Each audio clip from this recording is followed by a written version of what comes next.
ઘણા બહુ બધા વિદ્યાર્થી મિત્રોના મેસેજીસ હતા, ઘણા લોકોના મેઇલ પણ આવેલા કે સર તમે આટલા બધી વખત મેન્સ પાસ કરેલી છે જીપીએસસીની અને ઇન્ટરવ્યૂઝ આપેલા છે, તો તૈયારી કઈ રીતે કરવી મેન્સની કે જેથી માર્ક્સ તમે કંઈક અલગ રીતે લાવી શકો એમ. રિટર્નનો જે તમે આન્સર લખો પછી એ ગુજરાતી ભાષાનું પેપર હોય, અંગ્રેજી ભાષાનું પેપર હોય કે પછી જીએસના પેપર છે, બરાબર. તો ઘણા સમયથી આ વિડીયો બનાવો હતો લેક્ચર્સ, પણ તાજેતરમાં જે ઇન્ટરવ્યૂની તૈયારી ચાલે છે ઉમેદવારોની, તો એની તૈયારીમાં હતા. તો આજે સમય મળેલો છે તો એ પ્રમાણે આ લેક્ચર્સ બનાવેલો છે. તો જો સૌપ્રથમ તો મારા અનુભવની વાત કરું તો મારો જે આટલા વર્ષનો અનુભવ છે, 7 વખત મેં પાસ કરેલી છે એક્ઝામને, ઇન્ટરવ્યૂઝ આપેલા છે. અને તો એ રીતે જો તમને જણાવું તો આ વિડીયોઝ છે ને હવે ખાલી આપણે જીપીએસસી ક્લાસ 1-2 ને ધ્યાનમાં રાખીને નથી બનાવતો, કારણ કે એસટીઆઈ છે, એ રીતે ડીવાયએસઓ છે, સીસીઈ છે. તો દરેક ઉમેદવાર જો જનરલી એવું હશે આમાં કે હું મારા જે જવાબો હોય છે, જે લોકો ક્લાસ 1-2ની ટેસ્ટ સિરીઝમાં જોડાયેલા એ લોકોને ખ્યાલ જ છે. આપણે માત્ર 25 કેન્ડિડેટને જ લીધેલા અને બધાને અત્યારે ઇન્ટરવ્યૂ છે. ઓકે, તો મહત્વનું એ છે કે તમારો જે જવાબ લખો ને એ કઈ રીતે તમે લખો છો, કે તેનું જે ઇન્ટ્રોડક્શન છે, બોડી છે, તો બોડીમાં કેટલા સેક્શન તમે ડિવાઈડ કરો છો, કન્ક્લુઝન છે તો કન્ક્લુઝન કઈ રીતે લખો છો. તો એ બધી બાબત હું આજે ચર્ચા કરીશ ડિટેલમાં. એ ખાસ કરીને જે લોકો સેલ્ફ પ્રિપેરેશન કરે છે ને એમને આ ખૂબ મદદરૂપ થશે, કારણ કે મારી જે આખી પ્રિપેરેશન હતી એ સેલ્ફ પ્રિપેરેશન જ હતી. અને અત્યાર સુધીમાં હજુ હું મારું રીડિંગ, બધા જે લોકો મારા ટચમાં છે એ બધાને ખ્યાલ જ છે કે રીડિંગ વાસ્ટ છે, કે જેના લીધે તમારો જે પ્રશ્નોનો જવાબ હોય, ઇન્ટરવ્યૂનો ઇવન જે નિબંધ છે તો નિબંધમાં પણ ખૂબ સારો સ્કોર કરેલો છે દર વખતે મેં. તો એ બધી આગળ બાબતો તમને જણાવું છું. પણ દરેક એક્ઝામ માટે, પછી એસટીઆઈ હોય, ડીવાયએસઓ છે કે પછી સીસીઈ છે, તો દરેક માટે આ મદદરૂપ થશે જે લોકો તૈયારી કરે છે. તો જોઈએ આપણે આગળ. ઓકે, તો જો ગુજરાતી ભાષાનું જે પેપર છે ને, ગુજરાતી ભાષાનું પેપર તો એસટીઆઈમાં પણ આવે છે, ડીવાયએસઓમાં પણ આવે છે, સીસીઈમાં પણ આવે છે. સીસીઈમાં જે ડિસેમ્બરની જે ટેસ્ટ સિરીઝનો જે પ્રોગ્રામ હતો એમાં જે લોકો જોઈન થયા, બધા કેન્ડિડેટ સીસી ગ્રુપ એમાં પાસ થઈ ગયા છે, તમામ કેન્ડિડેટ જેટલા જોઈન થયેલા એ બધા. રીઝન એ છે કે આપણે બંને પેપર વ્યવસ્થિત, જે મારો અનુભવ છે આટલા વર્ષનો 7 વખત મેન્સ પાસ કરવાનો, તો એના આધારે તૈયારી કરાવેલી અને એ પ્રમાણે સજેશન આપેલા. પ્લસ કે આપણે એક બુક બનાવેલી છે. જનરલી કેવું હોય કે જો અમારા અનુભવના આધારે કહું છું, દરેક વ્યક્તિની આ બાબતે માન્યતા અલગ અલગ હોય, કે જે ઘણા કેન્ડિડેટ એવા હોય કે 100 કલાકના લેક્ચર હું જોઈ નાખું, ઘણા હોય તો 200 કલાકના જોઈ નાખું, ટુ મચ કન્ટેન્ટ કન્ઝ્યુમ કરે. પણ એવું નથી કરવાનું તમારે. સમજો તમે કે ભલે તમે 10 કલાકનું જ કન્ટેન્ટ કન્ઝ્યુમ કરો, બરાબર, પણ જુઓ એમાં કે એ તમને જે એક્ઝામમાં જરૂરી છે, ટુ ધી પોઈન્ટ કન્ટેક્સ, એ પ્રમાણે જ કરાવેલું છે કે નહીં. જો મહત્વનું એ નથી તો તમે કેટલા કલાકના વિડીયોઝ લેક્ચર્સ જોઈને તૈયારી કરો છો. પણ ઉદાહરણ તરીકે હું તમને કહું કે 10 ફોર્મેટ છે, બરાબર, તો દરેક ફોર્મેટ 30 મિનિટ કે 40 મિનિટ કે કલાક મેક્સિમમ એક લેક્ચરમાં દરેક ફોર્મેટ કવર કરી શકાય. તો શા માટે તમે વધારે લેક્ચર કન્ઝ્યુમ કરીને તમારી જે તૈયારીનો જે ફ્રૂટફુલ ટાઈમ છે એ લેક્ચરમાં આપો છો, એના બદલે તમે આ એક લેક્ચર વ્યવસ્થિત જુઓ અને એમાં જે ફોર્મેટ પૂછાણા છે, પાછળના વર્ષનો તમે પેપર જોઈ લો, તો એમાં જે બાબતો પૂછાયેલી છે, બરાબર, તમારે ટેસ્ટ સિરીઝની પણ જરૂર નહીં પડે, કારણ કે ઘણી એક્ઝામ લેવાયેલી છે. તો એની તમે પ્રેક્ટિસ કરો. અને કોઈ વ્યવસ્થિત ઉમેદવાર હોય કે જેણે મલ્ટિપલ ટાઈમ્સ એક્ઝામ ક્લિયર કરેલી હોય અથવા તો અનુભવ હોય, એની પાસે તમે ઇવેલ્યુએશન કરાવો, તો તમને આઈડિયા આવશે. ઓકે, અહીંયા તમારે લેખ્યું ના છે તો બીજી વખત તમે લખીને એને મોકલો, તો એ રીતે તમે એમાં સુધારો કરી શકો. ઓકે, આપણે ઘણા ઉમેદવાર એવા છે કે સીસીઈમાં જોઈન થયા હતા, ડીવાયએસઓમાં જોઈન થયા હતા, એસટીઆઈમાં પણ જોઈન થયા હતા અને 3-3માં પાસ થઈ ગયેલા છે, બરાબર. પણ મહત્વનું એ છે કે તમે ટુ ધી પોઈન્ટ તૈયારી કરો ઇન્ટરવ્યૂની. તો જો ગુજરાતી ભાષાનું પેપર છે, બરાબર, ડીવાયએસઓ છે, એસટીઆઈ છે, સીસીઈ છે, ઇવન ક્લાસ 1-2 છે, બરાબર, તો બધામાં આ પેપર છે અને દરેકમાં માર્ક્સ અલગ અલગ રીતે કાઉન્ટ થાય છે. પણ આની તૈયારી કઈ રીતે તમારે કરવી જોઈએ? ઘણા ઉમેદવાર હતા કે ઘણાના મેં ક્લાસ 1-2માં ટેસ્ટ સિરીઝમાં પેપર જોયા હતા. તો જો જનરલી કેવું હોય, તમારું જે રીડિંગ હોય ને, રીડિંગ જો સારું હશે ને, ઇતર રીડિંગ જે તમે કરતા હોય એક્સ્ટ્રા કરિક્યુલર આપણે કાઉન્ટ કરીએ ને, તો જે તમારો જવાબ હશે ને એ બીજા ઉમેદવારની સરખામણીમાં ઘણો સારો હશે. સમજો તમે, તો તમે ત્યાં મેક્સિમમ માર્ક્સ ગેઇન કરી શકશો. ઓકે, તો જે ગ્રામરનો પોર્શન છે તાજેતરમાં તમે જોયું STIનો જે સિલેબસ છે એમાં પણ ચેન્જીસ કરેલો છે. તો ગ્રામરનો જે પોર્શન છે એમાં પણ તમે મેક્સિમમ માર્ક્સ લઈ શકો છો, પણ ડિપેન્ડ કરે તમે કે કેટલી તૈયારી કરેલી છે. જો મારી તૈયારીની વાત કરું હું તમને, તો જે આ ગુજરાતી ભાષાનું જે ગ્રામર છે એના માટે મેં ખાસ જે વ્યાકરણ વિહાર કરીને ગ્રામર માટેની બુક આવે છે એ રીડિંગ કરેલી.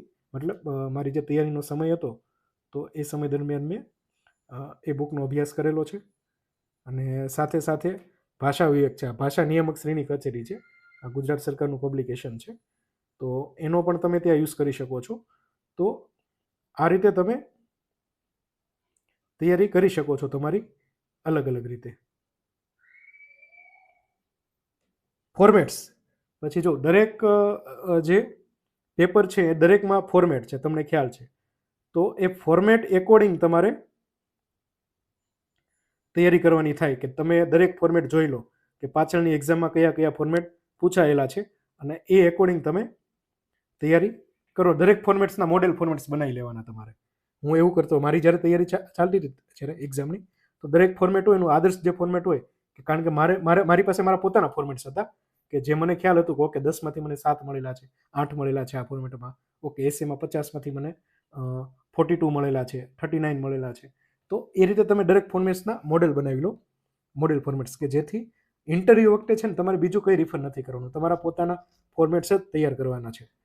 ઓકે, ગુજરાતી ભાષાની મૌલિકતા, બરાબર. આ પેપર છે ને એમાં તમારો જે જવાબ છે કેટલો મૌલિક છે, બરાબર, એટલે યુનિક કેટલો છે એના આધારે તમને માર્ક્સ મળશે. અને કન્ટેન્ટ વધારવા માટે તમારે શબ્દ ભંડોળ વધારવું પડશે આનું. અને આ જે પેપર છે ને ગુજરાતી ભાષાનું, બરાબર, એનો લાભ તમને નિબંધના પેપરમાં પણ થશે કે અલગ અલગ ફોર્મેટમાં, કારણ કે તમારો જવાબ હોય ને બીજા કરતાં અલગ લાગશે. ક્યારે અલગ લાગશે કે તમે એક્સ્ટ્રા તૈયારી કરેલી હશે તો, અધરવાઇઝ તમને એવરેજ માર્ક્સ આપી દેશે એ લોકો, પણ એના તમે મેરિટમાં નહીં આવો એમ, એવરેજ માર્ક્સ મળશે તો. પણ તમને એક્સ્ટ્રા માર્ક્સ ક્યારે, જો પેપર કઈ રીતે ચેક થાય છે એ બધી સાઈડની વસ્તુ છે એમ, પણ આપણા પોતાના ડોમેનમાં શું છે કે કેટલી આપણે તૈયારી કરવી અને કઈ રીતે જવાબ લખો. પેપર કઈ રીતે ચેક કરવા એ તો એ લોકોનું ડોમેન છે, એ લોકોની ફોર્મ્યુલા છે, પણ આપણે મેક્સિમમ તૈયારી કરવાની છે. આપણી કેપેસિટીમાં જેટલું છે ને એ પ્રમાણે તમારે તૈયારી કરવાની થાય. આમાં મેં ક્યારે એવું વિચાર્યું જ નથી કે કઈ રીતે માર્ક્સ મળશે, પણ મારા પોતાના જે પાછળના અનુભવો હતા કે મેં ગઈ મેન્સ લખેલી અને મેં ઇન્ટરવ્યૂ આપેલી, તો ક્યાં હું વધારે ભૂલ કરી શકું, તો બીજી મેન્સ લખી ત્યાં હું વધારે ભૂલ કરેલી હતી, તો ક્યાં મેં કઈ રીતે સુધારો કર્યો. તો આ રીતે તમે પોતાની તૈયારી છે એને અલગ દિશામાં લઈ જઈ શકો છો. જો હું તમને મારું પર્સનલ સજેશન છે, ખાસ કરીને એ લોકો કે જે સેલ્ફ પ્રિપેરેશન કરે છે, કારણ કે મારી આખી તૈયારી સેલ્ફ પ્રિપેરેશન જ રહી છે.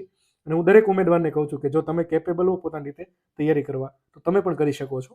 રવિ પૂર્તિ આવે છે એ તમારે રીડ કરવાની છે, અને શબ્દ આવે છે, આના સિલેક્ટિવ એડિટોરિયલ્સ. આનાથી શું થશે, તમારું જે શબ્દ ભંડોળ છે ને એ વધશે, શબ્દો ઉપરની તમારી પકડ વધશે. પછી તમે જે સેન્ટેન્સ ફોર્મેશન કરશો ને, આ રીતે તમે જો રીડિંગ કરેલું હશે તો, અને જે બીજા ઉમેદવારે સેન્ટેન્સ ફોર્મેશન કરેલું હશે તો એ ત્યાં તમારો જે જવાબ હશે ને થોડો મેચ્યોર લાગશે પેલાની સરખામણીમાં. શું કામ કે અહીંયા તમારી મહેનત દેખાય છે એમ. અને આ જે બધી બાબતો છે ને એ તમને ઇન્ટરવ્યૂમાં હું અત્યારે ઇન્ટરવ્યૂ લઉં છું, મોક ઇન્ટરવ્યૂ ઘણા કેન્ડિડેટના, અને મારો જે અનુભવ છે ઇન્ટરવ્યૂ લેવાનો, તો એના આધારે કહું કે ઇન્ટરવ્યૂમાં લોકો ફેસ જ નથી કરી શકતા એમ, કે તમારી પાસે કોઈ એથિકલ ક્વેશ્ચન કે practical case study base question તમને પૂછે તો તમે એને દરેક જે સ્ટેક હોલ્ડર હોય એને ધ્યાનમાં રાખીને પ્રશ્નો જવાબ જ ફોર્મ નથી કરી શકતા, એટલે તમને માર્ક્સ નથી મળતા ત્યાં. સેમ રીતે રિટર્નના જવાબમાં છે, કારણ કે રિટર્નમાં જે ટેલિંગ વર્ડ્સ કહીએ ને કે એક્સપ્લેન, ક્રિટિકલી એનાલાઇઝ, આ ખૂબ મહત્વના છે. એ પર્ટિક્યુલર વર્ડ્સનો તમારે મિનિંગ સમજીને એ આખો પ્રશ્ન છે એનો જવાબ લખવાનો થાય તમારે. તો આ કરવાનું છે. પછી ગુજરાતી લેખકોના પુસ્તકો તમે વાંચી શકો. ગુણવંત શાહ, ચંદ્રકાંત બક્ષી, કુન્નિકા કાપડિયા છે, તો આ બધા ઓથર છે, એના બુક તમે વાંચો. ગુજરાતી પાક્ષિક વાંચો, કે આનાથી શું થશે કે તમારું શબ્દ ભંડોળ સારું થશે, અને સરકારના જે નીતિગત નિર્ણયો છે એ બાબતે પણ તમને ખ્યાલ આવશે કે જેનો ઉપયોગ તમે ભાષાના પેપરમાં કે પત્ર લેખનમાં, ઉદ્બોધનમાં કે કોઈ પણ જગ્યાએ તમે કોઈ એવું તમને ટેગ લાઈન મળે છે તો એનો યુઝ કરો. તો એ ટેગ લાઈન વાળો જે જવાબ હશે ને બીજા જવાબની કમ્પેરિઝનમાં અલગ હશે, તો ત્યાં તમને 0.25 કે 0.50 માર્ક્સ વધારે મળશે. ઓકે, તો તમારે એ રીતે તૈયારી કરવાની છે. અને જે તાજેતરમાં તમને ખબર છે કે દરેક જે મેઇન્સ એક્ઝામ છે એના સિલેબસમાં એ લોકો લખીને આપે છે કે મુખ્ય પરીક્ષાનો હેતુ ઉમેદવારની માત્ર યાદશક્તિ કે જાણકારી નહીં, પરંતુ વિચારવાની ક્ષમતા અને ઊંડી સમજણની ચકાસણી કરવાનો છે. સમજો તમે. એટલે શું થયું કે તમે જે બુકમાંથી વાંચ્યું ને આન્સર છાપી દેશો તો એના માર્ક્સ નહીં મળે. તમે અને અત્યારે પ્રશ્નો પણ એ રીતના આવે છે કે તમારી મૌલિકતા બતાવો. ને મૌલિકતા ક્યારે આવશે કે જ્યારે તમારું રીડિંગ વાસ્ટ હશે, તમારું જે પિયર ગ્રુપ્સ છે એમાં ફ્રૂટફુલ ડિસ્કશન થતી હશે, બધાના કન્સ્ટ્રક્ટિવ ક્રિટિસિઝમ હોય તો એકબીજાના તમે સ્વીકારો ને એને જસ્ટિફાય કરતા હશો. તો આ રીતે તમારી બ્રોડ જે થિંકિંગ હોય એ ડેવલપ થશે. અને બીજું અત્યારે એવું લખે છે સિલેબસમાં કે સામાન્ય અભ્યાસના પ્રશ્નોનું સ્વરૂપ અને ધોરણ એક સુશિક્ષિત વ્યક્તિ કોઈ વિશેષ અભ્યાસ વિના જવાબ આપી શકે તેવું રાખવામાં આવશે. સમજો તમે.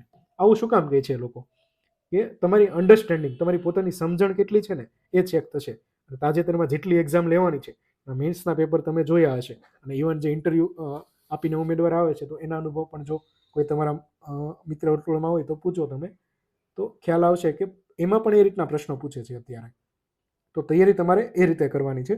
બીજું કે જે આ પ્રશ્નો છે ને એ લોકો લખીને આપે છે. આ પ્રશ્નો સરકારી સેવામાં કારકિર્દી માટે ઉપયોગી તેવા વિવિધ વિષયો અંગેની જાગરૂકતાની ચકાસણી કરશે. તેના દ્વારા વિવિધ વિષયો અંગે મૂળભૂત સમજ, વિશ્લેષણ કરવાની ક્ષમતા અને યોગ્ય નિર્ણય લેવાની શક્તિ પણ પરખવામાં આવશે. તમે જે જવાબ લખો ને એમાં આ બધી બાબત હોવી જોઈએ, તો જ તમને માર્ક્સ મળશે. જો સમજજો, તમે જે જવાબ લખો ને એમાં એક તો તમારી જે વિષયો છે, બરાબર, એ અંગેની મૂળભૂત સમજ હોવી જોઈએ. આ જીપીએસસી પોતાના સિલેબસમાં લખીને આપે છે. પછી વિશ્લેષણ કરવાની ક્ષમતા, તમારી વિશ્લેષણ કરવાની ક્ષમતા આ ચેક કરવામાં આવશે. અને યોગ્ય નિર્ણય લેવાની શક્તિ, યોગ્ય નિર્ણય લેવાની શક્તિ. જો આ ખાલી લખવા ખાતર જીપીએસસી નથી લખીને આપેલું, પણ આ ચેક પણ કરે છે. તમે તાજેતરમાં જોજો, આપણા એક ઉમેદવાર છે કે જે ડીવાયએસઓમાં પણ પાસ છે અને આમ તાજેતરમાં એસટીમાં પણ પાસ થયા, બરાબર. તો એની સાથે મારી ચર્ચા થઈ હતી. તો એમણે કીધેલું, અને એ આપણી ટેસ્ટ સિરીઝના પણ સ્ટુડન્ટ હતા દરેકમાં, તો એના મેં પ્રશ્નો ચેક કરેલા અને પછી સજેશન આપેલા, એને ઇમ્પ્લિમેન્ટ કરેલા અને 3 એક્ઝામમાં પાસ થઈ ગયા, બરાબર. ગ્રુપ એમાં પણ પાસ થઈ ગયા, સીસીઈમાં. તો સમજો તમે, વિશ્લેષણ કરવાની ક્ષમતા. હા, પછી એને ઓપ્ટ આઉટ પણ કરેલું છે કે જેથી બીજા જે કોઈ ઉમેદવાર છે એને પેલું ના થાય. પણ સમજો તમે કે આ ચેક કરવામાં આવશે. ને તાજેતરમાં જે સ્ટુડન્ટ છે ડિસાઇપલના, એ ઇન્ટરવ્યૂ આપીને આવેલા કે જે લોકો ઇન્ટરવ્યૂમાં હાઈએસ્ટ માર્ક્સ લઈને આવેલા છે, બરાબર. દરેક ભરતીમાં કોઈ પણ તમે જોઈ લો, રિસર્ચ ઓફિસર હોય કે સાયન્ટિફિક ઓફિસર ફિઝિક્સ હોય કે ઇવન ઈશો છે, તો એમની સાથે જે ચર્ચા થઈ તો એમને જે પ્રશ્નો પૂછેલા ને એ કોઈક ને કોઈક અંશે આ રીતના કેસ સ્ટડી બેઝ પ્રશ્નો હતા કે જેના લીધે એ લોકો એને ટેકલ કરી શક્યા અને એના જવાબ આપીને એ લોકો માર્ક્સ લાવ્યા, ફાઇનલ સિલેક્શન થયું. તો આ માત્ર લખવા ખાતર નથી લખેલું, પણ આ રીતે હકીકતમાં ઇમ્પ્લિમેન્ટ પણ થાય છે કે જે આપણે આપણા સ્ટુડન્ટના જે માર્ક્સ છે એના પરથી જોયું છે. ઓકે. બીજું, આ હેતુ માટે ઉમેદવારે સુસંગત, અર્થપૂર્ણ, તર્કસંગત અને વિશ્લેષણાત્મક જવાબ આપવો જરૂરી છે. આવું જીપીએસસી લખીને આપે છે. સુસંગત, અર્થપૂર્ણ, તર્કસંગત અને વિશ્લેષણાત્મક.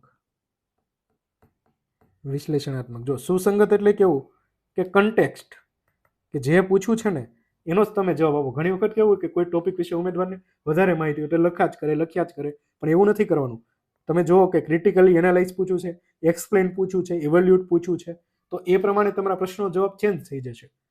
તો એ જોવાનું છે તમારે. પછી અર્થપૂર્ણ, કે તમે જે લખો છો એ વ્યવસ્થિત જે ડિમાન્ડ છે એ પ્રમાણે જ લખો છો કે પછી તમે જાણો છો એટલે જવાબ લખો છો. તર્કસંગત, કે ઘણી વખત જે ક્રિટિકલી એનાલાઇઝ કીધું હોય, ક્રિટિકલી એનાલાઇઝ, તો તમારે પ્રોઝ એના જે ફોર એન્ડ અગેન્સ્ટ બંને આર્ગ્યુમેન્ટ આપવાના થાય અને પછી નીચે તમારે જસ્ટિફાય કરવાનું થાય. અને જો વિશ્લેષણાત્મક કીધું એટલે કેવું કે ઘણી વખત ઉમેદવાર જવાબ લખતા હોય ને આ ક્રિટિકલી એનાલાઇઝ કે ઇવેલ્યુએટ એ રીતે પ્રશ્ન પૂછેલો હોય તો એનો, તો હું અત્યારે થોડું હટાવી દેવામાંથી કે જેથી અહીંયા હું લખી શકું. ઓકે. તો ઉદાહરણ તરીકે પંચાયતી રાજનો ક્વેશ્ચન પૂછ્યો છે. પંચાયતી રાજ ઇન્સ્ટિટ્યુશનનું જે આપણું ફ્રેમવર્ક છે, તો એ ઇફેક્ટિવ છે કે નથી, ક્રિટિકલી એનાલાઇઝ, આવો પ્રશ્ન છે, બરાબર. અને ઘણી વખત આ પૂછેલો છે.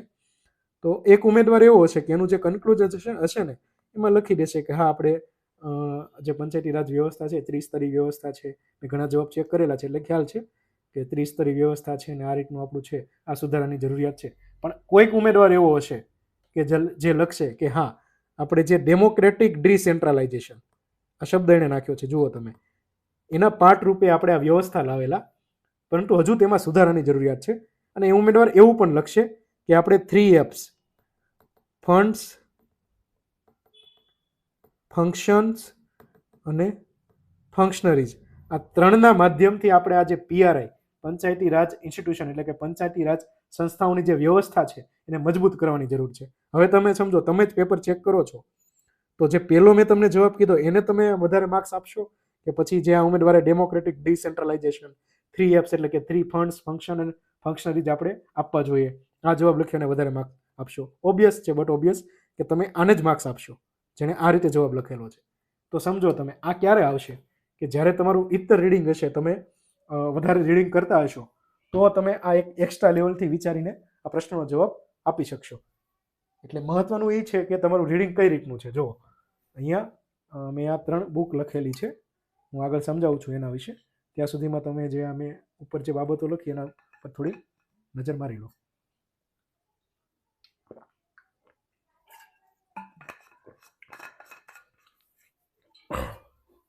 ઓકે, જો આ ફોટા ખાલી મૂકવા ખાતર નથી મૂકેલા, પણ આ બધી બુક છે કે જે મારી તૈયારીમાં મેં યુઝ કરેલી છે.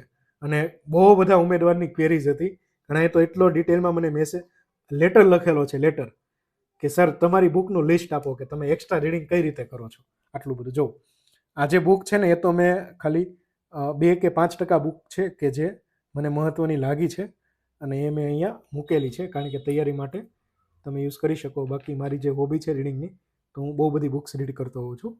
પણ મને જે લાગી કે તમે આ બુક રીડ કરશો અને તમે તમારી મેન્સની એક્ઝામમાં વધારે માર્ક્સ લાવી શકશો, એના માટે મેં આ બુકો અહીંયા મૂકેલી છે. અને ઘણા લોકોની ક્વેરી પણ હતી, ઘણા એક ઉમેદવાર છે આપણા કે એટલો મોટો મેલ લખેલો છે કે સર ગમે તેમ કરીને તમે તમારી બુકનું લિસ્ટ આપો. જો બુક્સ તો બહુ બધી છે, પણ આ જે બુક છે ને એ મેં ખાલી એક્ઝામને ધ્યાનમાં રાખીને જ કીધેલી છે. અને આનાથી શું થશે કે તમારું વ્યક્તિત્વ પણ અલગથી નિખરશે અને સાથે સાથે ઇન્ટરવ્યૂની તૈયારી પણ તમારી થશે. કારણ કે જો તમારું રીડિંગ વાસ્ટ હશે તો ઇન્ટરવ્યુઅર કે જીએસના કોઈ પ્રશ્ન તમને પૂછે તો તમે એને સારી રીતે દરેક આસ્પેક્ટને ધ્યાનમાં રાખીને જસ્ટિફાય કરી શકશો. ઓકે, જો આ એક બુક છે વેવિશાળ, ઝવેરચંદ મેઘાણીની બુક છે. તાજેતરમાં તમને ખ્યાલ જ હશે કે અત્યારે જે ઇન્ટરવ્યૂ થાય છે, બરાબર, એમાં આપણે તો જો ડિસાઇપલના ઉમેદવાર છે ને તૈયારી, અને એ લોકો પાસ પણ થઈ ગયા છે સારા માર્ક્સથી, કે આ બાબતો પણ તમને પૂછે છે અત્યારે ઇન્ટરવ્યૂમાં. જે લોકો ઇન્ટરવ્યૂ આપીને આવે અમને ખ્યાલ હશે. તો એક આ બુક છે, ખૂબ સરસ બુક છે, નવલકથા છે ઝવેરચંદ મેઘાણીની. અને દરેક એક ગુજરાતી તરીકે તમારે આ બુક વાંચવી જોઈએ. કે જો થશે કેવું, આ બુક તમે વાંચશો ને એટલે આનાથી તમને બહુ બધા બેનિફિટ્સ થશે. આ બધી બુક્સ, આ એકની વાત નથી કરતો, બધી બુક્સની, કે ઘણી બુક હશે ને એમાં જે માનવી સંવેદનાઓ હોય એનું વર્ણન કરેલું છે. ઘણી બુકમાં જે મહિલાઓ છે એની જે આર્થિક પરિસ્થિતિ, સામાજિક પરિસ્થિતિ, એનું વર્ણન કરેલું છે. ને સમજો આ બુક છે ને બધી એ હિસ્ટ્રિકલ છે, નવલકથા કોઈ ફિક્શન છે, કોઈ નોન ફિક્શન છે, તો તમારો જે વિચારવાનો ડાયમેન્શન હશે ને એ પણ એનાથી ડેવલપ થશે. જો પહેલું તો તમારું શબ્દ ભંડોળ વધવાનું છે, બરાબર, એ તમને ભાષાના પેપરમાં ઉપયોગી થશે, બરાબર, જીએસના પેપરમાં ઉપયોગી થશે. બીજું કે જે ગુજરાતી ભાષાનું પેપર છે તો એમાં જે અલગ અલગ ફોર્મેટ આવે છે, અહેવાલ આવે છે કે પત્ર લેખન, ચર્ચાપત્ર, તો આ બધામાં તમે આમાં જે બાબતો આપેલી હોય કે મારી એક ટેવ છે કે હું જે બુક વાંચું ને એમાંથી મને સારી ટેગ લાઈન કે સારું કોટ કે ગમે તે મળે ને તો હું એને નોટ ડાઉન કરી લઉં. ઉપર હું ઉદાહરણ તરીકે આ બુક વાંચતો હોઉં તો આમાં વેવિશાળ કરીને ટાઇટલ મારી દઉં. પછી એમાંથી જે સારી સારી બાબતો હોય તો કેવું થશે કે મારે દર વખતે જે એસેનું પેપર હોય ને નિબંધનું, એમાં ખૂબ સારા માર્ક્સ આવે. 50માંથી મેં 42-43 માર્ક્સ આવેલા છે મારા નિબંધમાં. શું કામ? કે હું જ્યારે કોઈ એથિક્સનો આન્સર કે કોઈ ભાષા નિબંધ લખતો હોય તેમાં હું લખી દઉં, જો રિલેટ થતું હોય તો, કે આ જે બુક છે વેવિશાળની, જે ઝવેરચંદ મેઘાણીની, એમાં આવું કહેવામાં આવેલું છે. એમ આપણે ઉદાહરણ આપીને એને સમજાવી શકીએ. તો જ્યારે પેપર ચેકર તમારો જવાબ ચેક કરતો હોય તો એને આખો જવાબ અલગ લાગે બીજા કરતાં, અને ત્યાં એ તમને વધારે માર્ક્સ આપે, બરાબર. તો આ બુક તમારે વાંચી શકો છો. પછી ગુણવંત શાહ છે, એમની બુક છે વિચારોના વૃંદાવનમાં. જો ઘણી બુક આમાં એવી છે કે સાયકોલોજીકલી તમારો જે વિચારવાની જે આખી આસ્પેક્ટ હોય ને એ અલગ દિશામાં લઈ જશે, કે જેથી તમે એક લિમિટ કરતાં આગળ જઈને વિચારી શકશો ને તમારા જવાબને, તમારા આર્ગ્યુમેન્ટને, ઇન્ટરવ્યૂની પણ વાત કરું છું, એક અલગ મેચ્યોર જવાબ બનાવી શકશો તમે. તો આ બુક તમે વાંચી શકો છો. બીજું છે ચંદ્રકાંત બક્ષીના ઉત્કૃષ્ટ નિબંધો. જો આ બુક એટલી હેલ્પફુલ છે તમને કે એટલું આમાંથી ખૂબ સારું કન્ટેન્ટ મળશે તમને. બરાબર, તમારો વ્યક્તિગત વિકાસ તો થશે જ, સાથે સાથે એક લેવલનું તમારામાં અન્ડરસ્ટેન્ડિંગ ડેવલપ થશે, સમજણ આવશે તમારી, વધશે. હંમેશા આપણે એવું કહીએ ને કે હંમેશા કોઈ માણસ છે ને પરિપૂર્ણ નથી હોતો એમ. હું મારી પોતાની વાત કરું કે આટલું બધું મેં રીડિંગ કરેલું, મને એવું લાગે મેં હજુ કશું રીડિંગ કરેલું જ નથી એમ. કે હંમેશા છે ને there is always scope of improvement એમ. કે પછી એ તમારું વ્યક્તિત્વ હોય કે તમારી પરીક્ષાની તૈયારી હોય કે ઇન્ટરવ્યૂની તૈયારી હોય, તો હંમેશા છે ને સુધારાને અવકાશ હોય જ છે. બરાબર, એ ધ્યાનમાં રાખીને જ આપણે તૈયારી કરવાની છે. બરાબર, એટલે આ તમે વાંચી શકો છો. આ મસ્ટ રીડ છે એવું હું કહું ને તમે તો વાંચજો, ખૂબ સરસ બુક છે. પછી છે ગાંધીની લાકડી, ગુણવંત શાહની બુક છે. આ પણ ખૂબ સારી બુક છે. આમાંથી તમને જે આપણે કહીએ ને એથિકલ આસ્પેક્ટ્સ આ તમને ખૂબ સારા મળશે આમાંથી. હું તો એવું કહું આમાંથી તમને ઘણી વખત મેં તમને કીધું ને મારી ટેવ છે કે હું કોઈ બુક વાંચું ને તો પછી એમાંથી સારી બાબત લાગે ને ઘણા વર્ષોથી એમ. હું મારું જે સ્કૂલિંગ હતું ત્યારથી મને રીડિંગનો શોખ છે, ને કોઈ પણ બુક વાંચું તો કલેક્શન એટલું મોટું થઈ ગયું છે એમ કે સારી સારી બાબતો હું એમાંથી લખું ને પછી જ્યારે સમય મળે ત્યારે આપણે વાંચતા હોઈએ છીએ. તો આ બુક તમે જ્યારે વાંચો ને તમને એવું થાય પરીક્ષાના ઉમેદવાર તરીકે હું આમાંથી સારી બાબતો મને જે ઇન્ટરવ્યૂમાં ઉપયોગી થાય એ હું લખું. પણ એટલું બધું લખવાનું આવશે ને તમને એમ થશે કે આખી બુક જ ઇમ્પોર્ટન્ટ છે એમ. એટલી બધી આસ્પેક્ટ છે આમાં. આનો ઉપયોગ છે ને તમે એથિક્સ, જે નૈતિક શાસ્ત્ર કહીએ ને આપણે, નૈતિક શાસ્ત્ર, બરાબર, એના પેપરના જવાબમાં પણ કરી શકશો. અને જે એથિકલ આસ્પેક્ટ વાળા નિબંધ આવે છે અત્યારે તમને ખ્યાલ હોય તો ક્લાસ 1-2માં કે ઇવન STI ડિવાઇસોમાં પણ પૂછે છે, તો આમાંથી તમને ખૂબ સારું કન્ટેન્ટ મળશે. કે જે તમારો જે જવાબ હોય, તમે જે નિબંધ લખતા હોય એમાં ઘણા ઉમેદવાર છે ને નિબંધ, લગભગ મોટા ભાગના ઉમેદવાર મેં જેટલા ચેક કર્યા છે એટલા, કે નિબંધમાં છે ને સ્ટેન્ડ નથી લેતા. તમે સમજો, ઘણાને એમ થાય કે નિબંધમાં સ્ટેન્ડ લેવાનું. હા, તમને કોઈ ઉદાહરણ તરીકે વિમેન એમ્પાવરમેન્ટ પર છે કે એન્વાયરમેન્ટ વર્સિસ ડેવલપમેન્ટ પર છે, તો એમાં તમારે સ્ટેન્ડ લેવાનું, પોતાની જાતને પ્રશ્ન પૂછવાનો નિબંધમાં, ને પછી બીજા પેરેગ્રાફમાં એનો જવાબ આપવાનો. અને એ જે જવાબ આપો ને આ રીતે કોઈ બુક્સ કે કોઈ ઓથરના કોટ કે કોઈ રિપોર્ટના ફેક્ટ એના દ્વારા તમારે જસ્ટિફાય કરવાનું. જો જનરલી આ રીતે કોઈ લખતા જ નથી, પણ હું લખું છું દર વખતે, ને મને દર વખતે માર્ક્સ મળે છે. બરાબર, 7 વખત મેં પાસ કરી એક્ઝામ, તો મને દરેક વખતે માર્ક્સ મળેલા છે. બરાબર, તો આ બુક તમે રીડ કરી શકો છો. પછી છે કાર્ડિયોગ્રામ, આ પણ ગુણવંત શાહની બુક છે. આ પણ ખૂબ સરસ બુક છે. આ પણ તમારે વાંચવી જોઈએ કે જેનાથી તમારું વ્યક્તિત્વ છે એ અલગ રીતે ડેવલપ થશે. અને સાથે સાથે આમાંથી જે શબ્દ ભંડોળ તમને મળશે, જે કોટ મળશે, જે વાક્યો મળશે, બરાબર, એ પણ તમે નિબંધના પેપરમાં, નૈતિક શાસ્ત્રના પેપરમાં કે ભાષાના પેપરમાં જે છે નિબંધ કે કોઈ બાબતો, એમાં તમે ઉપયોગ કરી શકશો. આ બુક છે રખડવાનો આનંદ, કાકા સાહેબ કાલે મેં તમને કીધું ને મૌલિકતા, શરૂઆતમાં કીધું તો મૌલિકતા એટલે શું? મૌલિકતા એટલે કંઈ નહીં કે તમે અલગ અલગ આસ્પેક્ટથી રીડિંગ કરો. અને ઉદાહરણ તરીકે આપણે એવું કહીએ કોઈ ઉમેદવારને, પ્રશ્ન છે હું તમને પૂછું કે કરપ્શનનો પ્રશ્ન છે, ચાલો ઇન્ટરવ્યૂમાં મોટા ભાગના કેન્ડિડેટને આ પ્રશ્ન પૂછે છે અને લગભગ દરેક કેન્ડિડેટનો ખોટો જ જવાબ આપીને આવે છે અને પછી એના માર્ક્સ ખૂબ ઓછા મળતા હોય છે. તો શું વિચારો, તમને પૂછે કે કરપ્શન એટલે શું, કરપ્શન થાય છે કે નહીં, તો લોકો સીધો જવાબ આપી દે એનો, જે લીગલ આસ્પેક્ટમાં જવાબ હોય ને એ રીતે આપે. પણ તમારે એ રીતે જવાબ નહીં આપવાનો એનો. આ બધું તમે રીડિંગ શું કામ કરો છો? તમે વિચારો કે કેટલા સ્ટેક હોલ્ડર છે એમાં, હિતધારકો, એના દરેક હિતધારકોના ડાયમેન્શનથી તમે વિચારીને પોતાનો જવાબ એકદમ ક્રિસ્પ રીતે ફ્રેમ કરો અને પછી તમે એને કન્વે કરો. બરાબર, તો આ જ રીતે તમારે જીએસના પેપરમાં કરવાનું છે કે ક્રિટિકલ ઇવેલ્યુએટ કે ક્રિટિકલ એનાલાઇઝ છે, તો પહેલાં તમે જુઓ કે આમાં કેટલા સ્ટેક હોલ્ડર છે. ઓકે, આ દ્રષ્ટિએ હું વિચારું તો શું લાભ થઈ શકે, શું ગેરલાભ થઈ શકે. આ સ્ટેક હોલ્ડરના માધ્યમથી વિચારું એંગલથી તો શું લાભ થઈ શકે, શું ગેરલાભ થઈ શકે. તો આ રીતે તમારો જવાબ છે ને એ અલગ થશે બીજા કરતાં. ઓકે, આ બુક જોઈ, જો આ બુક છે ત્રણ આ છે. પછી છે તુલસી ક્યારો. બરાબર, તમે કોઈ પણ એવી એક્ઝામ નથી કે જેમાં વિમેન એમ્પાવરમેન્ટ રિલેટેડ કે જે મહિલાની સામાજિક પરિસ્થિતિ છે, એનું સ્થાન શું છે સમાજમાં, બરાબર, કઈ રીતનું છે, એ બધું પૂછાતું હોય છે એમ એ એંગલથી તમને કંઈ પણ વિચાર વિસ્તારમાં પણ ઘણી વખત પંક્તિ આપી દે છે, કે નિબંધમાં પણ આવી જાય છે. બરાબર. તો આ જો બુક તમે વાંચેલી હશે, આ ઉપરાંત એક બુક છે 7 પગલાં આકાશમાં કરીને, મેં અહીંયા એડ નથી કરી, મને એ કોઈકને મેં આપેલી છે એટલે મને મળીને અત્યારે મેં શોધી તો આ બુક છે કુન્નિકા કાપડિયાની. ખૂબ સરસ બુક છે. મેં આ બુક લગભગ 4 થી 5 વખત વાંચેલી છે આ બુક. બરાબર.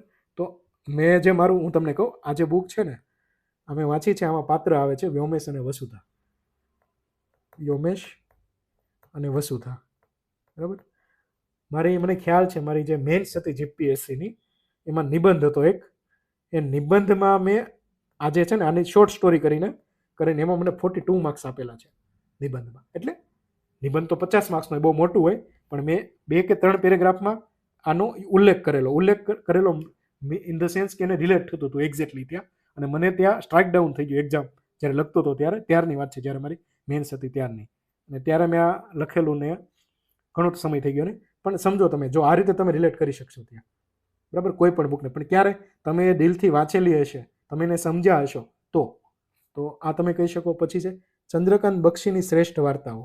બરાબર. જે બક્ષી સાહેબને વાંચતા હશે એમને તો ખ્યાલ જ હશે કે આમાં તમને ખૂબ ખૂબ સારી માહિતી મળી રહેશે. બરાબર. જો જનરલી કોઈ પણ ઉમેદવાર હોય ને તો કદાચ ચાલો કે આ મેં બુકનું લિસ્ટ આપી દીધું અત્યારે, બરાબર, અને એ વાંચશે પણ કરો. સર આમાં કંઈ સમજાણું નહીં.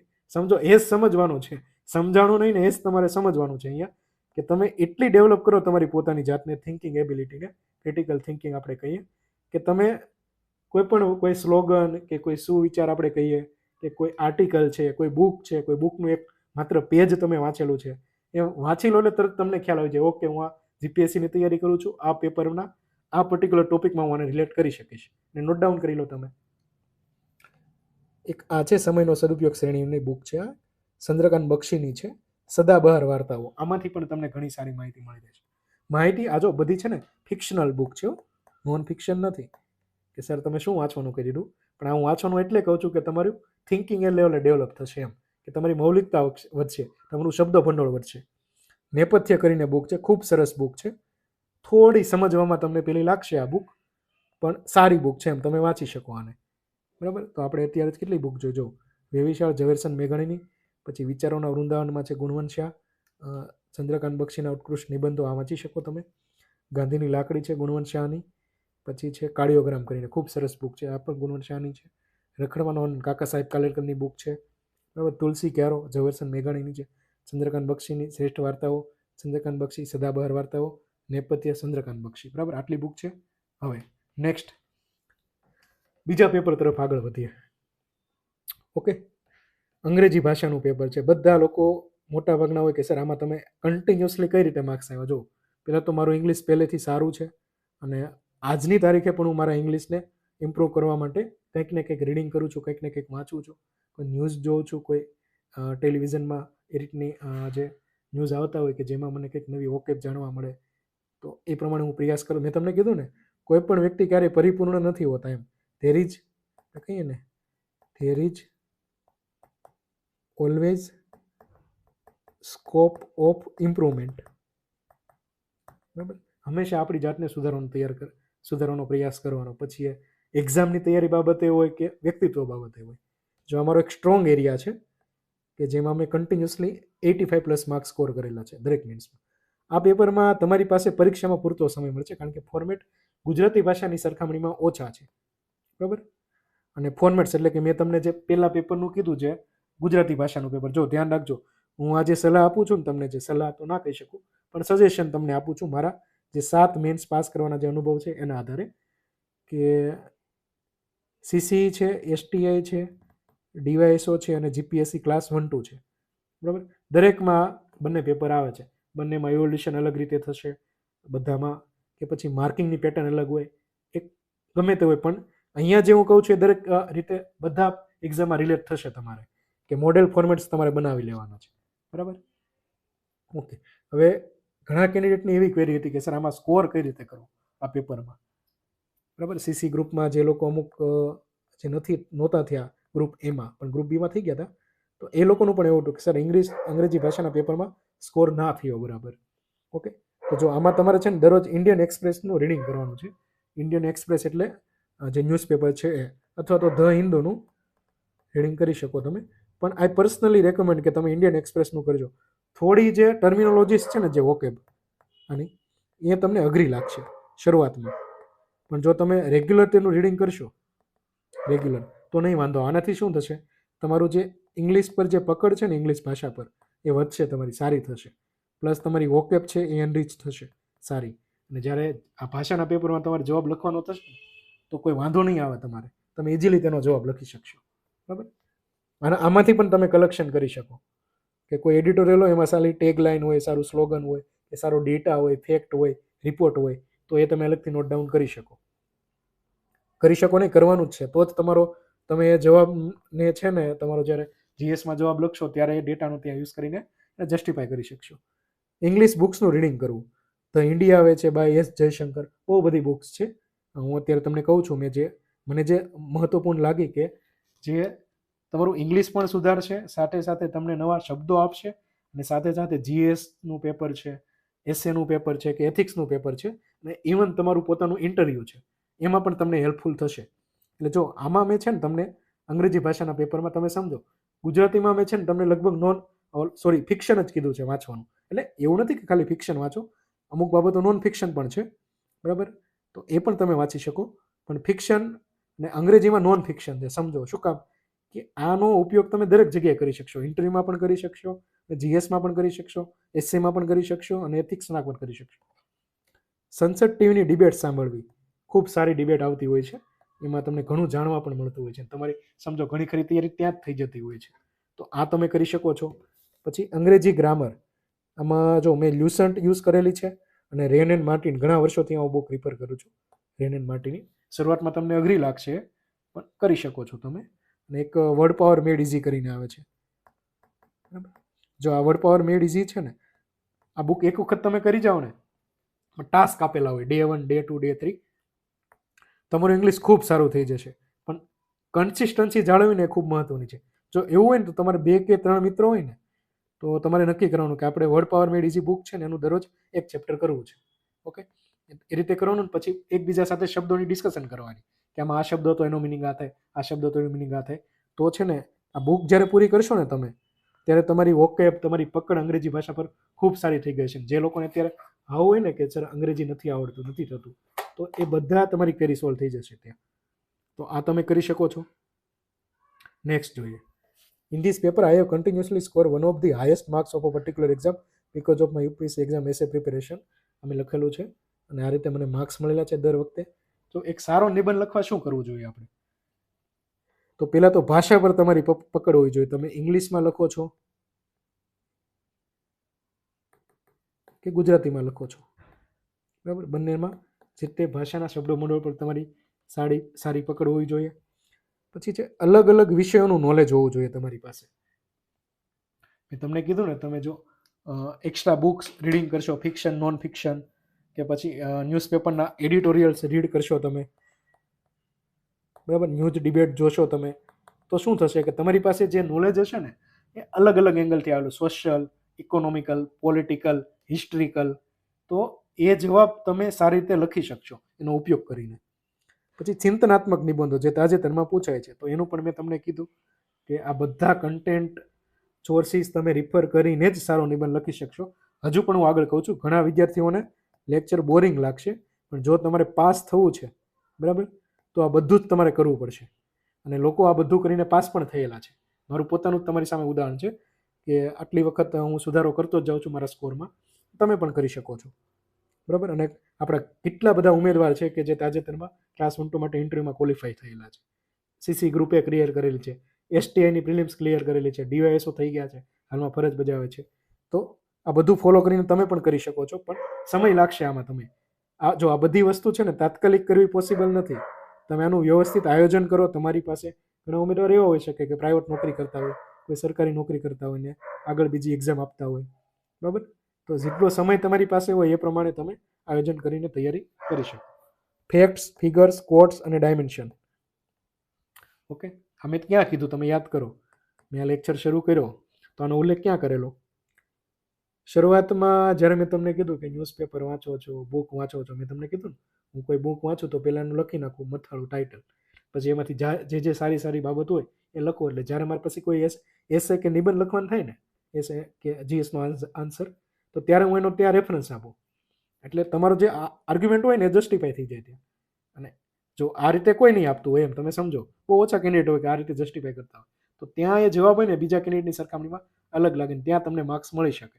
બરાબર, આ મારું અંગત અભિપ્રાય છે. મેં 7 વખત જે મેન્સ પાસ કરેલી છે એના આધારે હું કહું છું. બરાબર, બધાનો આ બાબતે અલગ અલગ અભિપ્રાય હોઈ શકે. વિવિધ ટોપિક્સ માટેનો મોડેલ ડેટા. આ કઈ જગ્યાએ મેં તમને કીધું ને, તમે એક જ મિનિટ હું રદ કરી દઉં.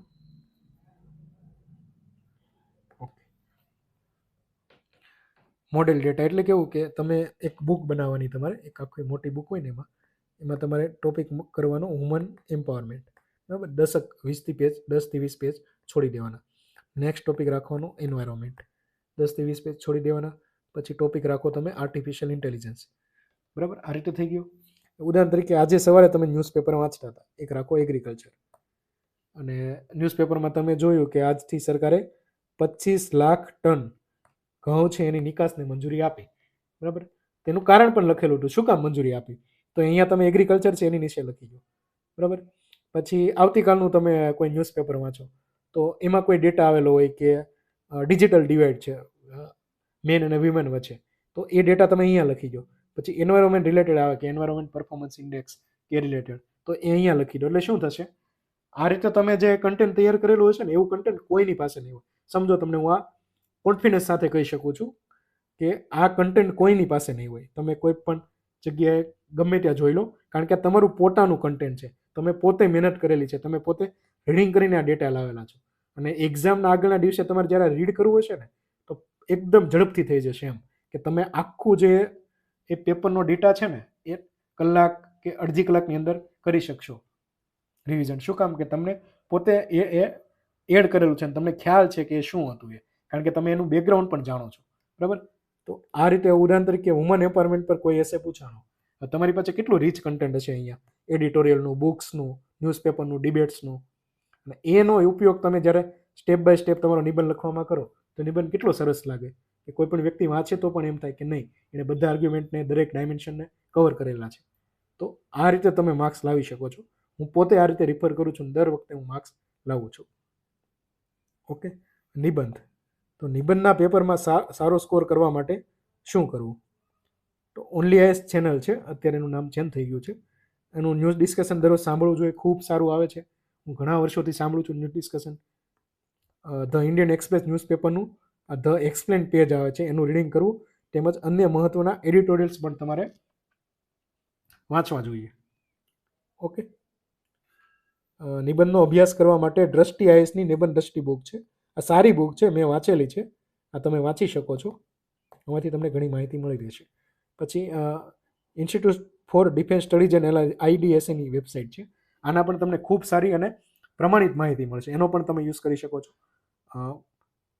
પીઆરએસ વેબસાઇટ છે, એનો પણ તમે યુઝ કરી શકો છો. એના પણ કોઈ પણ બિલ આવેલું હોય ને તો બિલનો જે ડ્રાફ્ટ હોય ને, ડ્રાફ્ટ એ મૂકવામાં આવે અહીંયા, એની સમરી આપેલી હોય.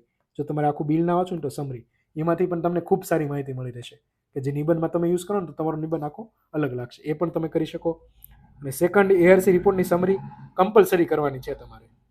તાજેતરમાં ગુજરાતમાં પણ વહીવટી સુધારણા પંચાયું, પણ તમે આનો ઉલ્લેખ કરી શકો છો ઘણી જગ્યાએ. ઓકે, તમે એક વખત આના પર નજર મારી લો કે શું શું કરવું છે.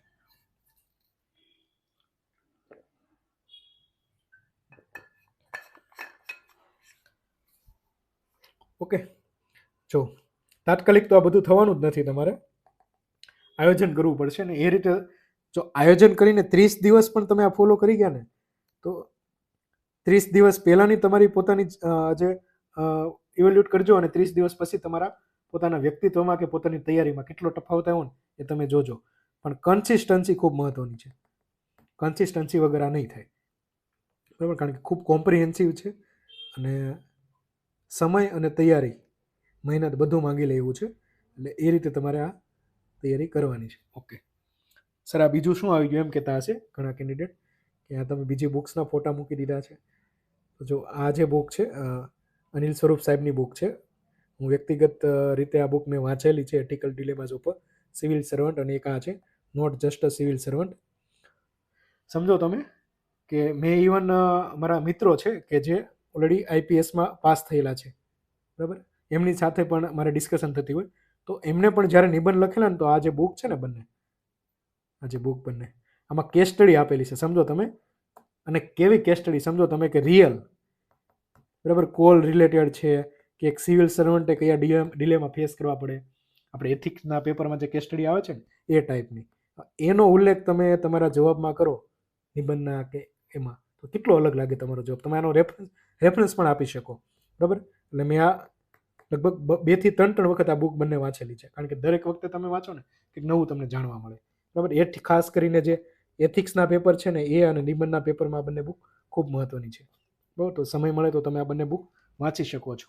મેં તમને કીધું ને મારી તૈયારી આખી સેલ્ફ પ્રિપેરેશન છે એમ, એટલે મને જ્યાંથી જે સારું લાગ્યું, બરાબર, એ રીતે મેં તૈયારી કરીને અત્યારે પછી જે તમારી સામે હું લાવ્યો છું ને આ લેક્ચર આખો, તો એમાંથી મને જે વ્યવસ્થિત લાગ્યું કે હકીકતમાં અહીંયા તમે સમય આપીને તમારી તૈયારીને એક અલગ લેવલ પર લઈ જઈ શકો છો, તો એ રીતે મેં આ બધું ઇન્ક્લુડ કરેલું છે, બરાબર ને. આ બધી ઓફિશિયલ માહિતી તમે જોઈ લો. ઓફિશિયલ મતલબ કોઈ ઓથરની પોતાની છે, આ બધા તમે નામ તો જાણતા જ હશો એક ગુજરાતી તરીકે, તમને ખ્યાલ હશે ગુજરાતના ઓથર છે. પછી આ આઈએસ છે, તમને ખ્યાલ હશે એક્સ બ્યુરોક્રેટ છે અનિલ સ્વરૂપ સાહેબ, તો એની બુક છે. પછી આના વિશે તો બધાને ખ્યાલ હશે, આપણા જે પ્રેસિડેન્ટ હતા એપીજે અબ્દુલ કલામ સાહેબ, તો એની બુક છે forge your future, forge your future, બરાબર. ખૂબ સરસ બુક છે સાહેબે આમાં ખૂબ મહત્વની બાબતો દર્શાવેલી છે કે જે રિયલ લાઈફમાં પણ તમે યુઝ કરી શકો છો. એનું ઇન્ટરવ્યૂના પણ ઘણા પ્રશ્નોના જવાબ તમારા બની જાય આમાંથી, જો વ્યવસ્થિત તમે આને રીડ કરેલી હોય તો. આમાં એથિકલ આસ્પેક્ટ છે ને એના ઉપર ખૂબ સરસ રીતે સાહેબે માહિતી આપેલી છે, એથિકલ આસ્પેક્ટ ઉપર. ઓકે, તો એ પણ તમે રિફર કરી શકો છો. અને એક ડીકે બાલાજી છે આઈએસ સાહેબ, એની બુક છે એથિક્સ, ઇન્ટિગ્રિટી એન્ડ એપ્ટિટ્યૂડ. આ બુક મેં રીડ કરેલી છે, ખૂબ સારી બુક છે. જો 4 બાબતો કરો ને તો તમારી એથિક્સની આખી તૈયારી આવી જશે આમાં. પણ અઘરું છે કરવું, પણ થઈ જશે જો તમે આયોજનપૂર્વક કરશો તો સારી રીતે થઈ જશે. આ બધા જે ફોટા છે ને એ મેં આજે જ ક્લિક કરેલા છે, કારણ કે બહુ બધી ક્વેરીઝ હતી. ઘણા લોકો તો મેલ રિમાઇન્ડર મેલ એવું લખીને મોકલતા કે સર રિમાઇન્ડર, એમ કે હવે બુક લિસ્ટ આપો એમ. તો અમે આજે જ ફોટા કેપ્ચર કરેલા છે, આજે મને બુકો ઘરેથી, બરાબર, રાખીને, તો તમે જોઈ શકો છો, બરાબર. આ બુક તમારે રિફર કરવાની છે, કરવાની જ છે. સમજો તમારે જો પાસ થવું છે, સારો જવાબ લખવો છે, તો આ બુક કરવાની જ છે. તો તમારો જવાબ છે ને, હા, એવું નથી કે આ બુક નહીં કરે એ લોકો પાસ નહીં થાય, પણ સમજો મેં તમને કીધું ને દરેક વ્યક્તિની, દરેક ઉમેદવારની તૈયારીનો વે અલગ અલગ હોય. મારી જે તૈયારી હતી એ હું તમને કહું છું કે મેં આ રીતે તૈયારી કરેલી છે અને એક્ઝામ પાસ કરેલી છે, તો તમે પણ એ રીતે કરી શકો એમ. હા, તો એવું નથી કે તમે અત્યારે પોતાની એક મેથડથી તૈયારી કરતા હો તો એને તમે કેન્સલ કરો ને આ રીતે કરો. તમને આમાંથી જે સારું લાગે, કે મેં જેટલી બાબતો કીધી હોય એમાંથી તમને કોઈ મહત્વની બાબત લાગે તો એ તમે ઇમ્પ્લિમેન્ટ કરી શકો. એવું નહીં કે દરેક બાબતો તમારે ઇમ્પ્લિમેન્ટ કરવી. આ મારી પોતાની બાબત છે, મેં તમને કીધું ને કે દરેક વ્યક્તિને અલગ અલગ હોઈ શકે. તમને આમાંથી જે સારું લાગે એ તમે ઇમ્પ્લિમેન્ટ કરી શકો. મહત્વનું એ છે કે તમારી એક્ઝામ પાસ થવી જોઈએ અને આપણા વ્યક્તિત્વમાં એક અલગ રીતે ડેવલપમેન્ટ આવવું જોઈએ એમ. એથિકલી આપણે એક સાઉન્ડ પર્સન બનવા જોઈએ. તો આ બધી બાબતો છે એમાં, તમે આમાંથી જે ઉપયોગી થાય એ લઈ શકો છો. ઓકે, આ બુક છે India, Bharat and Pakistan, India that is Bharat, GSI દીપકની બુક છે. આ એમના ઓથર છે. ખૂબ સારી બુક છે બંને, બરાબર. આખું સિવિલાઇઝેશન ઉપર લખેલું છે, બરાબર. આપણી જે સભ્યતા છે એના ઉપર લખેલું છે. લગભગ તમે ગણો ને the constitutional journey of sandwich civilisation, બરાબર. અહીંયા તમે જુઓ કોલોનિયાલિટી, સિવિલાઇઝેશન એન્ડ કોન્સ્ટિટ્યુશન. આ બંને બુક તમે વાંચો ને તો તમારું જે નિબંધ છે ને, નિબંધ, આ બંને બુક નહીં, આ બધી બુક, નિબંધ ને આ બધું તમારું બાય ડિફોલ્ટ તૈયાર થઈ જશે એમ, કે તમારે કોઈ એક્સ્ટ્રા તૈયારી જ નહીં કરવી પડે એની, એટલું કન્ટેન્ટ છે આ બધી બુકમાં. એટલે આ બંને બુક જો સમય મળે, ખૂબ મોટી બુક છે આ બંને, પણ તમે એવું કરી શકો કે શનિ રવિ કે જ્યારે તમને ટાઈમ મળતો હોય તો 15 પેજ 20 પેજીસ એવું તમે આયોજન કરીને વાંચી શકો. પણ તમને ફાયદો ખૂબ થશે એમ આ બુકનો એક્ઝામમાં દરેક રીતે એમ. ઇવન ઇન્ટરવ્યૂમાં પણ જવાબને જસ્ટિફાઈ કરવા માટે તમને આમાંથી ઘણા ડાયમેન્શન મળી રહેશે, બરાબર. નિબંધમાં તો તમે ડેફિનેટલી આનો ઉપયોગ કરી શકશો. તો India, Bharat and Pakistan, India that is Bharat, આ બંને બુક છે જીએસઆઈ દીપકની. આ તમે રીડ કરી શકો છો. ઓકે, જો આ તમે ધ્યાનમાં લો કે નહીં આનું કંઈ જરૂર નથી, સામાન્ય અભ્યાસ, ખાલી ટોપિક ધ્યાનમાં લેજો કે ગુજરાતનો ઇતિહાસ છે તો એમાં ઈશ્વર પાડવીની બુક છે, આ તમે વાંચી શકો છો. આમાં મેં આ વાંચેલી જે તે વખતે. અને મહત્વની બુક તમિલનાડુ બોર્ડની 11th અને 12th ક્લાસની બુક છે હિસ્ટ્રી માટે, ખૂબ સરસ બુક છે. આમાંથી પણ તમે જે મહત્વની બાબતો છે એ તૈયાર કરી શકો છો. બીજું એ પ્રાચીન અને મધ્યકાલીન ભારત માટે ઉડાન બુકલેટ છે ઓનલી આઈએસની, બરાબર. અને બીજું યુનિવર્સિટી ગ્રંથ નિર્માણ બોર્ડ છે ને એની પણ બુક સારી છે, મેં તાજેતરમાં જોઈ હતી આ બુક, બરાબર. મેં જે તે વખતે રિફર પણ કરેલી, પણ આમાંથી મને સારું લાગ્યું એટલે મેં આ લખેલું છે, ઉડાન બુકલેટ ઓફ ઓનલી આઈએસ. તો આ રિફર કરી શકો છો તમે. આર્ટ એન્ડ કલ્ચર એટલે કે જે આર્ટ એન્ડ કલ્ચરનો ટોપિક છે એના માટે નીતિન સિંઘાનિયા સાહેબ છે, એની બુક છે, ખૂબ સારી બુક છે, એ તમે રિફર કરી શકો છો. ગુજરાતનો લોકકલા વૈભવ જોરાવરસિંહ જાદવ સાહેબ છે, એમની બુક છે, ખૂબ સરસ. આમાં ગ્રાફિક્સ જે ફોટોઝ હોય એ પણ મૂકેલા છે કે જેથી તમે એને સમજી શકો સારી રીતે, કોઈ પણ ટોપિક હોય એને. તો આ રિફર કરી શકો છો તમે. પછી ગુજરાતની લોક સંસ્કૃતિ ડૉક્ટર હસુતાબેન સેદાણી, જે યુનિવર્સિટી ગ્રંથ નિર્માણ બોર્ડ છે એની આ બુક છે. ખૂબ નાની બુક છે પણ માહિતી ખૂબ સારી આપેલી છે આમાંથી. લગભગ મોટાભાગની જે ગુજરાતની લોક સંસ્કૃતિ છે એ રિલેટેડ માહિતી છે અને ઓફિશિયલ સોર્સ છે, એટલે આ પણ તમે કરી શકો છો રિફર. ગુજરાતની આર્થિક અને પ્રાદેશિક ભૂગોળ ડૉક્ટર મંજુલાબેન દવે, બરાબર. આમાંથી તમારે સિલેક્ટિવ કરવાનું છે કારણ કે બુકની જૂની આવૃત્તિ છે, એમાંથી સિલેક્ટિવ ટોપિક તમે જે આપણે કહીએ ને ફિઝિકલ જિયોગ્રાફી, એનું તમે આમાંથી કવર કરી શકો છો. ભૌતિક ભૂગોળની એક અલગથી બુક છે યુનિવર્સિટી ગ્રંથ નિર્માણ બોર્ડની, એ પણ તમે રિફર કરી શકો છો. પછી ભારતની ભૂગોળ છે યુનિવર્સિટી ગ્રંથ નિર્માણ બોર્ડની, એ રિફર કરી શકો છો. આ બધા ઓફિશિયલ સોર્સ છે કે ઘણી વખત કોઈ પ્રિલિમ્સનો કોઈ ક્વેશ્ચન હોય અને અલગ જવાબ આપેલો હોય ફાઇનલ આન્સર કીમાં, અને ઘણી વખત કોર્ટમાં કોઈ મેટર થયું હોય તો એમાં પણ આ સંદર્ભ છે એ માન્ય રાખવામાં આવેલા છે, એમ મતલબ ઉમેદવારો રજૂઆત કરતા હોય છે આના આધારે, તો આ તમે રિફર કરી શકો છો. પછી એટલાસ છે કે જેનાથી તમારી જે અન્ડરસ્ટેન્ડિંગ છે એક જિયોગ્રાફિક લોકેશનની એ ડેવલપ થાય, એના માટે ઓરિયન્ટ બ્લેક સ્વાનનો યુઝ કરી શકો છો તમે, કોઈ પણ કરી શકો છો, ઓક્સફર્ડનો પણ કરી શકો છો. પછી પર્યાવરણનો જે ટોપિક છે અહીંયા મેં લખેલું છે કે PMF IS સિલેક્ટિવ ટોપિક્સ કરવા, પણ જે લોકોને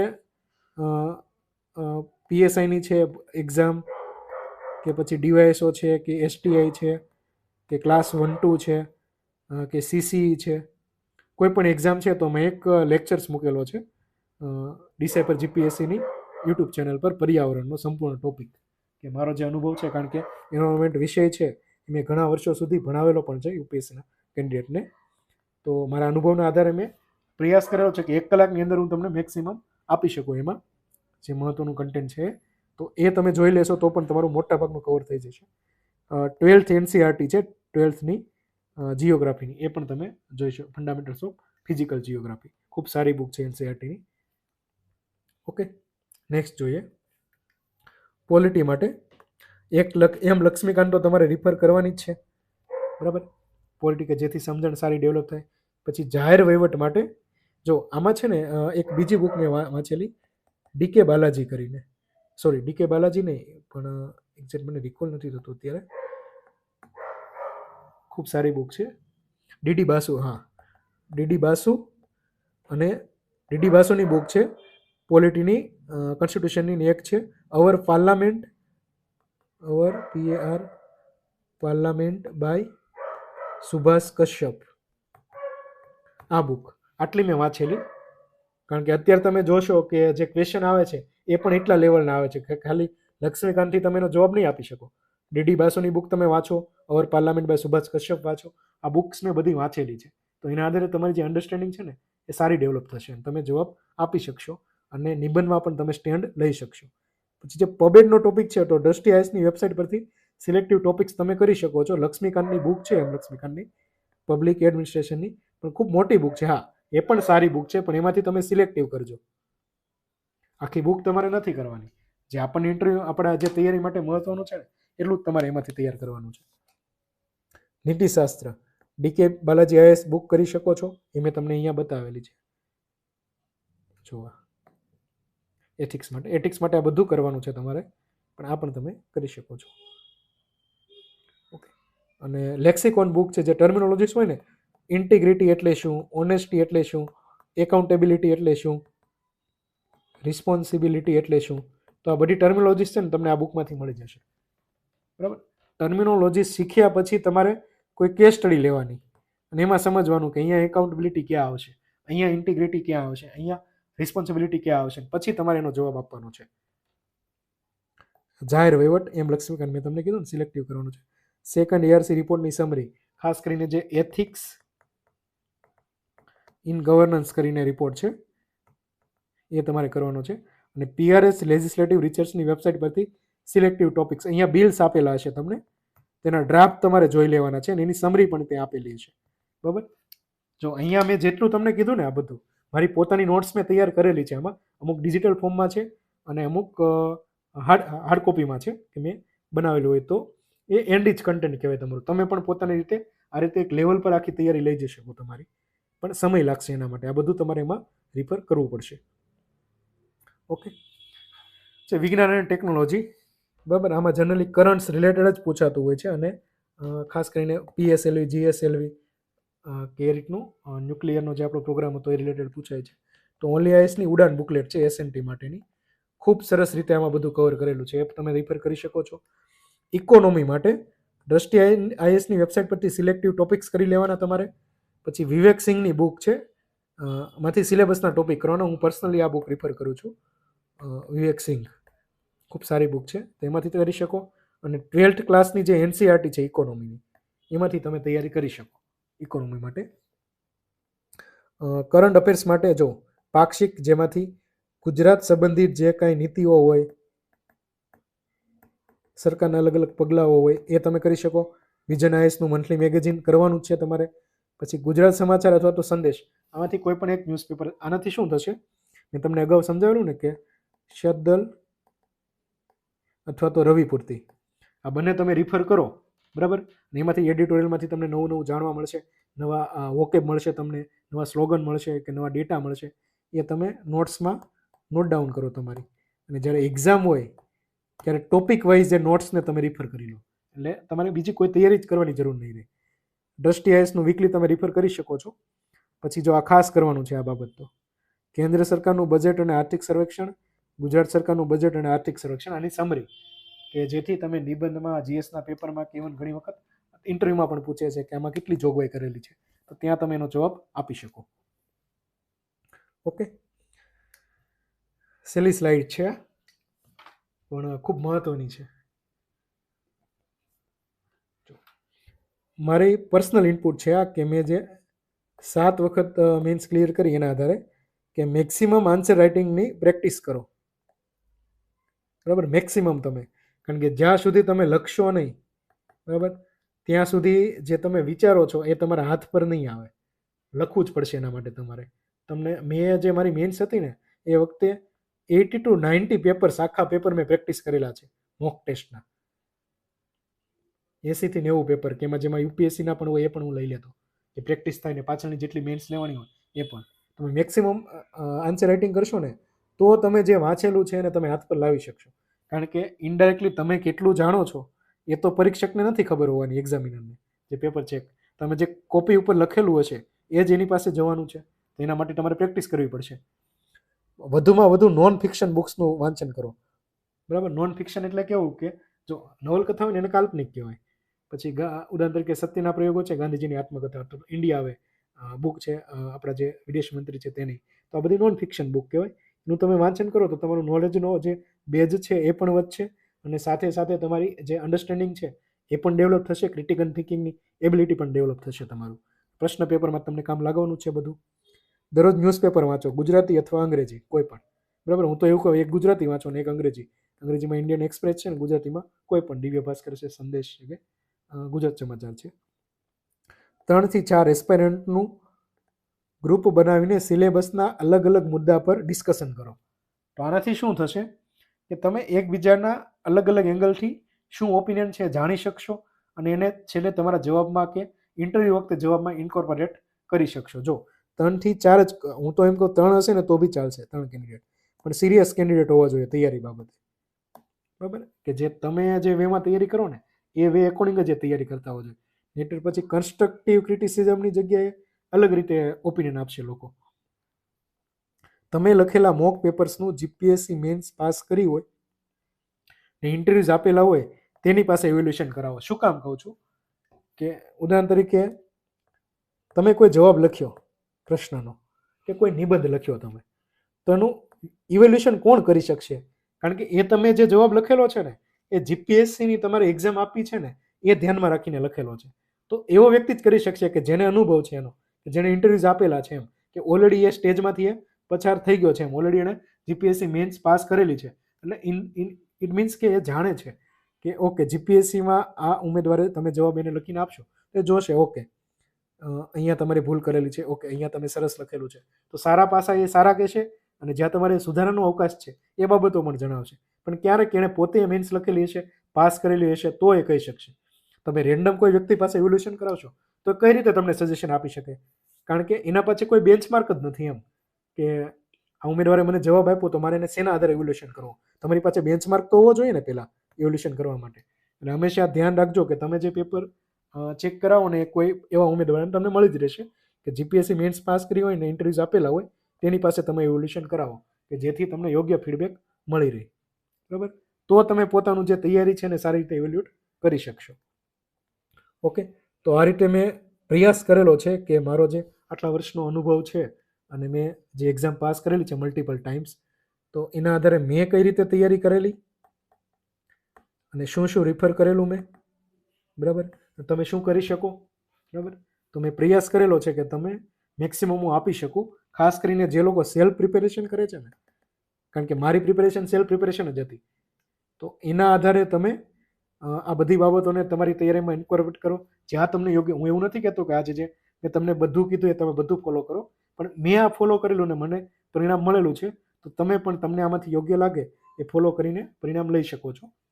અને આ સિવાય પણ તમને કોઈ પ્રશ્ન હોય મુખ્ય પરીક્ષા સંબંધિત તો તમે કમેન્ટ સેક્શનમાં જણાવજો. હું ટ્રાય કરીશ યોગ્ય સમયે તમને જવાબ આપવાનો. અને બીજું કે આપણી ટેલિગ્રામ ચેનલ છે ડિસાઇફર જીપીએસસી, એને તમે જોઈન થઈ શકો. એમાં આપણે માહિતી મૂકતા હોઈએ છીએ. અને એપ્લિકેશન છે ડિસાઇફર એકેડમી. બરાબર, આપણી કોઈ એ રીતનું પેલું નથી આખું સેટઅપ, પણ આના પર આપણે મહત્વની માહિતી મૂકતા હોઈએ છીએ કે ઇન્ટરવ્યૂ બાબતે કઈ રીતે તૈયારી કરવી કે. અને તાજેતરમાં ઘણા કેન્ડિડેટની ક્વેરીઝ હતી કે સર એસટીઆઈ મેન્સ માટે કંઈક લાવો. બરાબર, ઉદાહરણ તરીકે આપણે જે જીપીએસસી ક્લાસ 1 2 હતો તો 25 વિદ્યાર્થીને જ આપણે એનરોલ કરેલા ટેસ્ટ સિરીઝના પ્રોગ્રામમાં. અને પછી જે લોકોએ મેસેજ કરેલા બહુ બધાએ કરેલા, ખ્યાલ જ છે બધા. આપણે કોઈને કારણ કે શું કામ કે આપણે બીજી કોઈ જગ્યાએ પેપર ચેક કરવા નથી આપતા, હું પોતે જ પેપર ચેક કરું છું. એટલે જ આપણે લિમિટેડ લોકોને લીધા આજે એ બધાને ઇન્ટરવ્યૂ માટે એલિજિબલ થયા છે.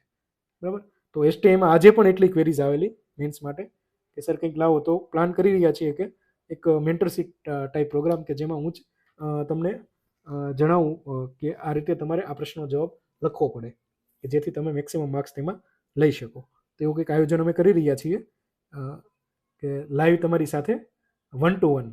જો આપણે કોઈ ક્લાસનું કે રીતનું સેટઅપ નથી, પણ 1 to 1 ઉમેદવાર સાથે આપણું ઇન્ટરેક્શન થાય ને એ મહત્વનું છે કે જેથી એનું વ્યક્તિગત પાસાઓને સમજી શકાય અને ક્યાં સુધારાને અવકાશ છે ને એ જાણીને એને એ પ્રમાણે આપણે સજેશનો આપી શકીએ કે જેથી એ સજેશનોને પોતાની તૈયારીમાં ઇન્કોર્પોરેટ કરે અને પરિણામ જે જરૂરી છે પરિણામ મેળવી શકે. ઓકે, તો આ રીતે પ્રયાસ કરેલો છે